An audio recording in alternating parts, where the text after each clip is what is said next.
Taonani taonani mainda bambo taonani mazira amenewa analipoteni amembekezeka kuti aliyesaje 5 koma taonani mkulu ameneyu wadiyakale atatu mmene akutomesera mmene akulikwirira mmene akudyera munthu yu mchilomboyu taonani even mkazi wadabwa mmene akudyera alira folo koma tsikanayu ali paloyamba lomwe licha taonani nthawi yawo yoyamba kukhalira malo amodzi taonani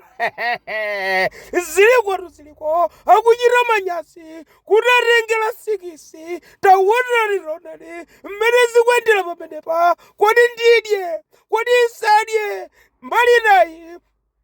lili kutsaya kwinaku lina kuyika kutsaya kwinaku taonani mtsikana sakumvetsetsa kodi zoona izi kodi zingatheke izi kodi zochitika izi mpaka na 6 wanyamula